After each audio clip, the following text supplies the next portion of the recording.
Gen Z, the generation born roughly between 1997 and 2012, entered adulthood facing one of the most challenging economic landscapes. With skyrocketing tuition costs, an uncertain job market, and high inflation, financial stability seems harder to reach. Hi! My name is Jaden, and I make commentary videos on culture, media, and kind of whatever's going on in the world that I feel like yapping about. And today I want to talk about the Gen Z economical crisis situation. I'm a Gen Zer. I'm 23 years old. I feel like I mention this in every video. And I kind of want to talk about how the economy and financial stabilities are kind of affecting Gen Z and some millennials as well. And just kind of how bad it's gotten and the ways it is affecting us. And hopefully this is an informational video and you kind of learn something about what we're dealing with these days. Let's start off with student debt, okay? Because I've experienced this to the max, okay? College, university, whatever, higher education is crazy expensive, okay? Like, I'm not even kidding. Like, the average cost in like America for a 4-year college is super high compared to what it used to be. For me, I'm here in Canada. I went to fashion design school in 2019. It was an 18-month program and it cost me $45,000. I repeat, $45,000 for an 18-month program for fashion design. Still paying that off to this day. And then I went to hair school, which cost me another $16,000 for hair school, which was a 1-year program. I'm gonna drown in debt for the rest of my life. It's bad, okay? Most students graduate with at least $30,000 in debt for even the most like basic like local like education, okay? Like you could go to like a community college, that's still gonna cost you thousands of dollars, which is outrageous, okay? One of my brothers, he was studying psychology, and that's a 4-year course, and it was $80,000. It's insane, okay? Like, how does anyone expect us to afford that, right? Like, it's just insane. And then, of course, being in such a high level of debt does affect people's credit scores and what they're able to do. So if your debt is like really high, and then if there's interest rates, luckily here in BC, we don't have to pay interest on our student loans, but I came from Ontario and I had to get loans through my bank, which had the worst interest in the entire world. It was bad, and I was paying over $200 a month on interest alone. Yeah, it was working minimum wage. Good times. Yeah. So interest rates are crazy. Not every province or state or whatever will not have interest. A lot of places still charge interest on higher education or loans of any kind. And then if you don't pay those back in a timely manner when you're supposed to, or if you're short on funds, that's going to damage your credit score, which will harm your chances of getting like an apartment, a credit card, or a car, or a mortgage. And then of course, there's the job market, where no one can get jobs unless they have so much experience. But even for an entry-level position, you need 10 years of work experience. How? That's impossible. How do you expect to get an entry-level position that requires years and years of job experience when it's an entry-level position that you're supposed to be entering right out of school? Like, school was your experience. Typically in some schools, like at least I know for like art schools and stuff, you do like internships and like unpaid stuff, and you know, you work like in school, you know, they have like little worky programs, right? But that still doesn't count towards job experience, and then no one can even get jobs. I know a lot of people that have went to different types of school for various things, and they can't get a job in their field because the entry-level positions require more experience than they were ever given, and no one will give them a chance to even get the experience. Even like internships, some still require job experience, and it's like, how do you expect these people to get work experience if you're not letting them get the work experience, you know? And then like, if you do want extra experience, you typically have to pay for additional classes. Like for me, I'm a hairdresser, and I had to pay for additional learning post-school because I needed more experience, because school doesn't teach you everything. For most jobs, school won't teach you everything you need. You'll learn way more in the actual job, which is why it's important to do like internships and stuff. But half the time, internships aren't paid, and then you still need to work, and then your hours aren't going to align. You'll either end up overworking yourself, or you just won't be able to do the internship because you need to work your actual job to make an income. And then, of course, minimum wage. Most jobs are minimum wage, and minimum wage is not a livable wage at all. I live in Vancouver, and the average cost for a one-bedroom apartment is over $2,000, and minimum wage here is $17.40 an hour. That doesn't add up because then you have to take into account, like, if you take transit, bus pass, that's like $150 roughly, and then, hydro, if you drive, car gas, car insurance, groceries. Oh my gosh, groceries are crazy expensive as well. Minimum wage is not a livable wage. Anyone I know that is working a minimum wage job is working 2 jobs because they can't even afford rent.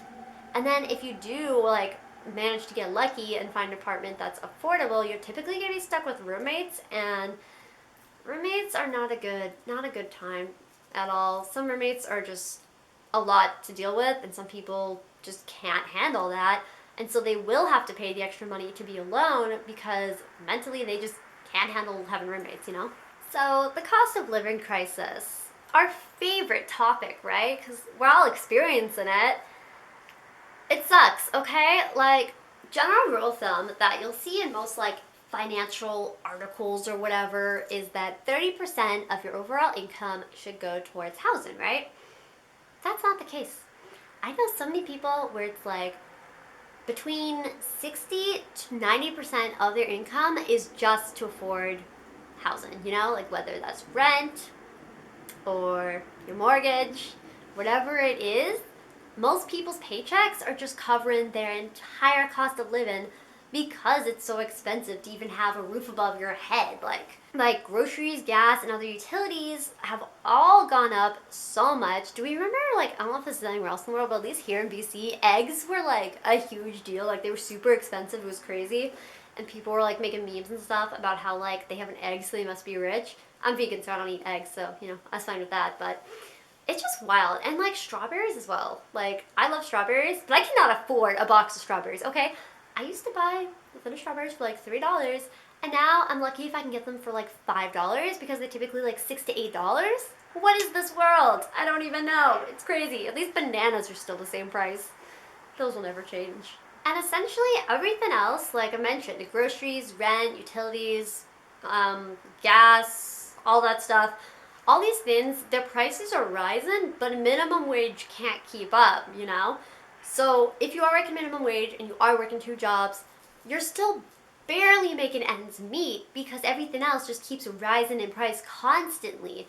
And even transit, it keeps going up every single July. It gets raised another $5. And rent, that's gonna increase. Rent raises, those are happening. Or they're gonna start to get rid of apartments because they want to build something new because people are getting too good of prices on original rent when they first moved. So now they're let's demolish these buildings and build fancier ones and charge people more. But no one can afford these things, and it can be really stressful. Money in general is such a stressful thing to deal with because you kind of need it to afford, necessities in life. But it really shouldn't be that way. I just wish we could have enough minimum wage to actually cover basic bills, and then enough to set aside for enjoying life, because no one just wants to work to pay their bills. People want their money so they can actually buy stuff they want, stuff that brings them joy, go on trips, experience stuff, But instead everyone's just stressing about if they can afford rent next month, or what they're gonna do if a paycheck gets missed. And no one I know even has a savings because you can't save with what we're earning, right? It's just not realistic. So an interesting response I've seen recently, I actually just watched a video from D'Angelo. He posted a video about this. It's called a lavender marriage, which I've never heard of, but essentially it's having a sugar daddy that will pay your necessities that you're married to. But it doesn't have to be an intimate marriage. It's literally just on paper. So you marry someone who's rich, and they kind of just pay for all your like expenses in life, which is kind of wild. And like the term lavender marriage was actually invented for the LGBTQ plus community a long time ago.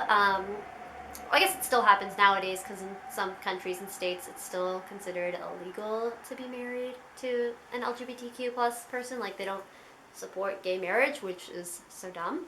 But yeah, so pretty much a long time ago, and I guess currently still, anyone in the LGBTQ plus community that actually wanted to marry their partner and they weren't legally allowed to, they would marry someone else. So, you know, that way they would still be married, they'd still get the benefits of marriage, and that way they could still be with their partner.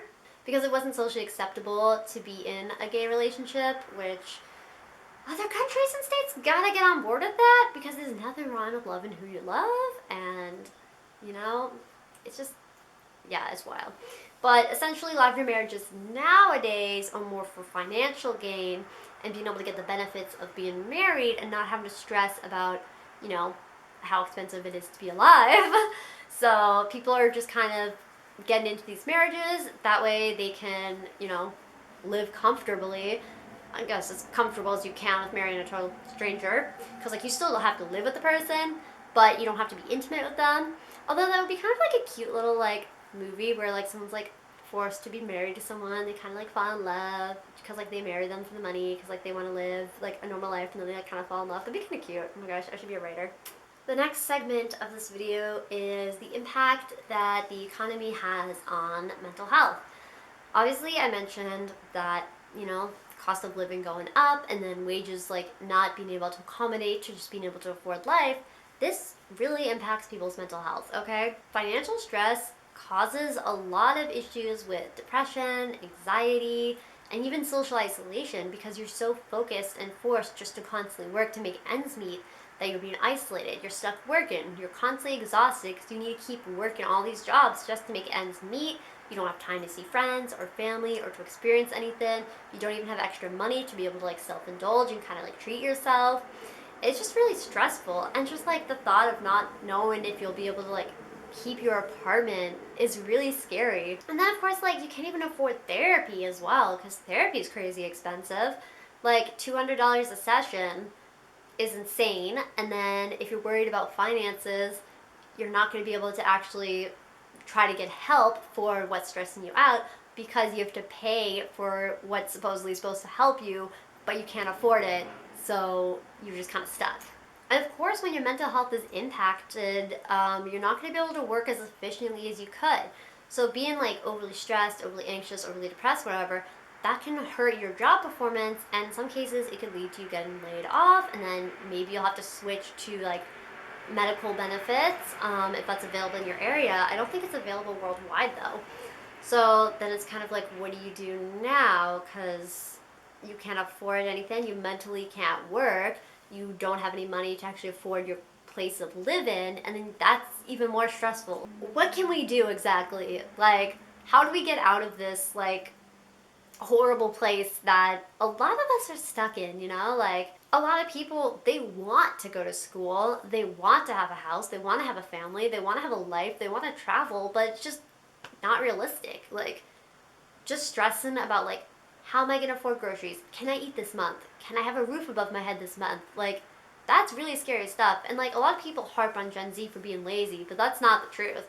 Because, like, a lot of us are, like, really working hard just to make ends meet, and like we don't have like leisure time because we're always working and stressed and burnt out and depressed and anxious and always worried about like what like financial thing will come up. And you never know if like something like crazy could happen. Like if you have a pet, what if there's like a vet emergency? If you have a car, what if your car breaks down? How are you gonna afford that? And since you're already in debt, if you went to like student loans or if you have a mortgage, there's a very low chance that you could even be accepted for a loan, which means you would have to figure out how to afford these emergency expenses without any actual help.